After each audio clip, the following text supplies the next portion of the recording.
Welcome to this edition of Connected with Kelly. Guys, we're talking with Rascal Flatts. Now, I've known these guys forever. I was at their very first fan club party, which was incredible. And it's hard to believe that they're saying farewell. The farewell tour had to be postponed because of everything that's been going on in the world, but they do have an album out. It is 20 Years of Rascal Flatts, the greatest hits.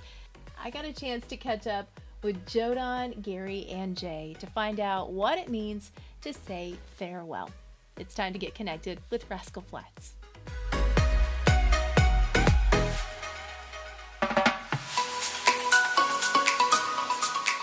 Congratulations, guys. 20 years. I mean, this is going to be an incredible album for all of us to really look back and enjoy. I want to know, in putting this together, which of the songs individually is the one that hit you the most in hearing it on this album, realizing, doing the reflecting and knowing that it's been 20 years. Jodan, let's start with you. I think just in 2006, we started working with Dan Huff, and the very first song we recorded was Life is a Highway. And that song, to me, is like, it screams what Rascal Flatts is all about, all these years and touring and being with our fans. And that song just, it was never a single, but we all know it was in that great movie, Cars movie, the Disney animated feature. And it literally is one of those songs that just, it exemplifies everything that we're about. Totally. All right, Jay. I'd like to tell you I know what's on it, but I don't really know what's on it. So what song has meant a lot to a lot of people, and also we've seen tattoos and we've seen lyrics held up in so many shows, and that's the song Stand. I think that really means a lot to us. It was a big tempo for us off of the Me and My Gang record, and we've heard so many amazing stories about how it's helped people get over so many obstacles in their own lives. So to have that one on this record and to reflect on what that song has meant to so many people is really special for me. Gary? Probably I'm Moving On for me, because that was kind of the song that, that was one, again, that wasn't going to be slotted for a single, and Jerry House played it for his wife, and because she wanted to hear it on the radio, and it just became this huge thing. So it took us 3 singles to sell, a few records and to get our feet kind of on the ground and introducing us to the world. And then Jerry House playing that song that morning, I mean, that's what took us to our first gold record.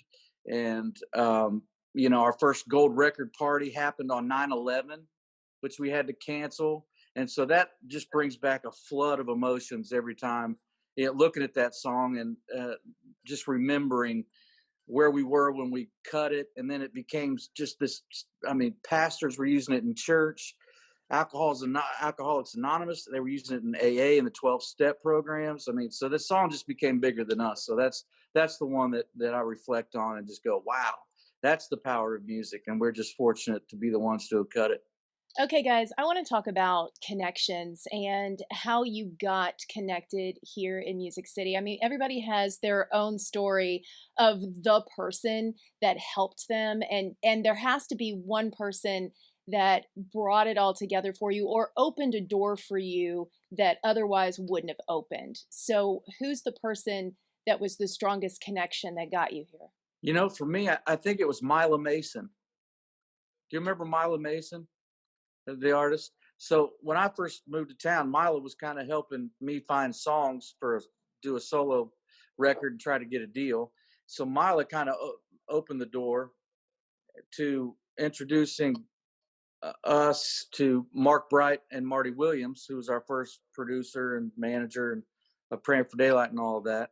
And then so she kind of opened the door for all of us because she made that connection with Mark and Marty, and me and Jay and Joe and all went in there. And of course we were with them for, they were our publishers and managers, and what else were they?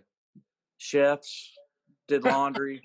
Yeah, they kind of did it all. So Mila Mason kind of opened that door and kind of, just by looking for songs and that kind of stuff, got us rolling with Mark and Marty, which became Praying for Daylight and all of that. So Jodan, is there somebody that you remember that was a big help in getting everything started? 100%. It was actually two people, but um, one that most people probably know is Shelly Wright, country artist back in the 90s and 2000s. And she gave me my first job because Jay said she should hire me. Jay was her keyboard player and band leader. And so Jay and I met because of Shelly, but also her drummer, Preston Stanfill, is the person, the literal person that helped me move to Nashville and got me the job opportunity with Shelly, which in turn helped me meet Jay. And then, of course, Jay introduced me to Gary later, a few months down the road. But it happened all pretty quickly at the end of 1998 into early 1999. And yeah, Shelly Wright, she's an angel. She's incredible. All right, Jay, would it be Shelley for you too? No, it wouldn't. Yeah, it would be Don Cook, who was a great Christian producer and songwriter at the time, many Dove Awards. I was going to Lee University at the time, and I mailed out my tapes of my songs that I'd been writing, and my roommate Neil had been singing the demos. And I got a call on my dorm hallway phone on a payphone there, and it was Don Cook, and he said, "I love your band. I'd love for you to come to Nashville and talk to you about cutting some sides on you to get you a record deal." And I said, "Well, it's not really a band, it's my roommate." And he goes, "Well, you guys have a great sound. I think you should think about being a band." It was the senior year of college for me. And so, when you get a call like that, you got to take a chance. So we drove to Nashville. Luckily, my roommate was interested in doing that and pursuing a career in music. And we got signed to Benson Records in 1991. And we were part of a duo called East to West. We had 2 records out and 8 number ones and a couple Dove Awards. And so that was the beginning of my trek here in Nashville. So Don Cook is the one really that brought me to town many, many moons ago. Seems like a lifetime ago now. So I know this is probably an unfair question for Jay and Gary, but do you remember the first impressions that you guys had of each other? We were playing the Fiddle and Steel Guitar Bar there in Nashville. And Jay had been telling me about Jodan, and he'd been telling Jodan about me, and our guitar player didn't show up. So we knew that we played from 9 to 3 a.m. So, I mean, it was one thing. I knew that he was a great guitar player and a great singer and all that. So, but I didn't really know that Jodan was filling in that, and I didn't know our guitar player didn't show up. So when I went in there, I was just like, "Who is that?" up there on stage, and so I mean, I didn't know like tonight was the night that we're going to meet, that kind of thing. And I was like, I hope that cat knows what he's. So anyway, that was the first impression. So the first impression was kind of like, well, and that was kind of where the whole thing really began. We kicked off with Shenandoah, Church on the Cumberland Road, and it starts off with that. And so, I mean, and Jodan, we hit that first chorus, and I just remember, like, I mean, just goosebumps, like my pacemaker stopped, and I was like, I don't know what the crap that is, but I want some more of that. I mean, our harmonies were so just naturally, it was just a match made in heaven. So that was my first impression. First impression was like, what the heck is this cat doing? And it went from that to almost a seizure of joy. Yeah, seizure of joy. Yeah, that's it's kind of hard. It's kind of hard to give a first impression about Gary because we sort of grew up together. Our moms were very, very close. But the first impression I had about Gary singing was one that I'll never forget as long as I live. My mom calls me one day out of the blue and says, "Gary's really talented, and he's been singing up here, and he's been singing at some karaoke bars and winning some contests. And I think you should hear him sing. And he's coming down to vacation on Florida, so he could stop off in Nashville easily." And my first thought was, oh no, you don't want to tell a family member. It's one thing for your mom to say he's good, but you don't want to tell somebody, hey, you're really not that great, especially when they're close to you. So Gary stops off, comes to my apartment. We catch up we hadn't seen each other in a long time, so we catch up really quick. And I remember sitting down at the piano and just kind of plucking some things out. And then he opens his mouth. And as you might imagine, it just stopped me dead in my tracks. I couldn't believe what I was hearing. There was this wonderful blend of R&B and gospel and country and all of these influences packaged together in one neat bow of this guy that was singing otherworldly things that you just don't hear come out of normal people's mouths. So from that moment on, Gary would probably tell you that I bugged the ever loving crap out of him, because we would call each other back and forth when he was in Columbus, and I would go, "Man, you got to move down here, buddy. I mean, you got to try to do something." He was like, "I got a job, I got bills to pay." And so I remember how incredibly special those first few times that he came to Nashville were. I mean, we would go and put our name up on the sign up list, and I would get up with Gary and play piano behind him, and these people's mouths would just be on the floor when they would hear him sing. And he didn't even live here yet. And I remember the guy from the Fiddle and Steel Guitar Bar went over and offered him a gig there after they'd heard him sing for, one or two times. So it was pretty incredible. Before I jumped on stage that night to fill in for the guitar player who was sick to finally meet Gary, I had snuck in those clubs and heard Jay play quite a few times, and I heard Gary sing before as well. And I was just new to town, and Preston would take me around, and my friend I was living with and introduced me to different people. And I just remember hearing Gary for the first time. He was one of the first singers I heard in Nashville. And I just remember going, "Holy crap, is this the bar?" This is the bar? At the bar, this is the bar? But I'm blown away. I mean, just like Jay was saying, all that and more. And I also remember just Jay, like, he'd be playing keys, he'd be playing bass, and he'd jump over here and be playing drums. I was like, good Lord, this guy ever stop? He plays everything.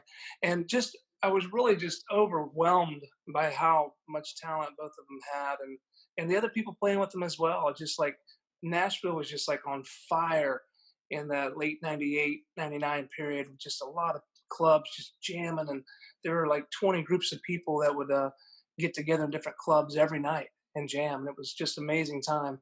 But getting to see those two guys do their thing before I was with them, pretty special, very impactful on me. Okay, so guys, I just got to know, you've had such a connection with your fans through the music, and you've seen how your music has connected with them. I want to know from each of you, what music is connecting to you now? Because for me, like when I'm upstairs right now in the middle of quarantine, I just want some reggae, put on some Bob Marley. It changes the mood, it changes the whole vibe. So what connects with you and changes you inside when you hear it? Jay? Boy, I'm pretty nostalgic I really am. So I'm listening to a bunch of 90s country music. Keith Whitley was one of my favorite singers ever. And so I think it's been comforting to hear something that's so familiar to me, that makes me feel like the world hasn't gone to complete crap. And I can get into a zone here and kind of listen to something I'm familiar with, and something that gives me comfort and reminds me of some better times. And so I've been burning up my Spotify playlist with a bunch of 90s country music. And, with the loss of our dear friend Joe Diffie, it started there. I started listening to his records again and remembering what a wonderful singer that man was, and what a light he was. He was so full of life, and loved him dearly. And so that started my trek down the 90s country avenue, and I'm thrilled to be stuck there for the moment. All right, Gary. You know what? I've just been stuck listening to all the great new gospel artists that are coming out. I mean, I think the world needs Jesus now more than they ever did before. So I've just been kind of just getting my cup full with that, with praise and worship music, and CeCe Winans' new single that just came out, and Jonathan McReynolds, Torrin Wells. So I've just been I've been looking for a release, a fresh anointing, as they say. All right, Jodan, what about you? I'm all over the map. I listen to everything. I really do. And my kids, I'm learning from my kids so much. I'm listening to like stuff they're into, like this group called the Wallows. You've probably never heard of them. And my son's like just addicted to them. And it's so cool to hear this younger talent coming out of, all areas of the world. But I love dipping into to where their heads are, where their thinking is, and how their writing is, and so much fun. But then I like to go back and listen to Journey and crank Journey up and guitar power. That's kind of my world. And there's so much great country music out there right now too. I was listening to Morgan Wallen the other day. His record's so great, and kind of a little bit of that '90s country coming back. Like Jay was talking about. But all that stuff inspires me. I just love it all. They truly are incredible, guys. Thank you so much, Joe Don, Gary, and Jay. Rascal Flatts, check out their album. It's 20 Years of Rascal Flatts, the greatest hits. I want to know what your favorite Rascal Flatts song is. Make sure that you comment below. And while you're down there, subscribe, hit the bell, share it with all of your friends. We've got more videos coming for you next week. Until then, make sure you're staying connected with all of the people and things that you love the most. Bye.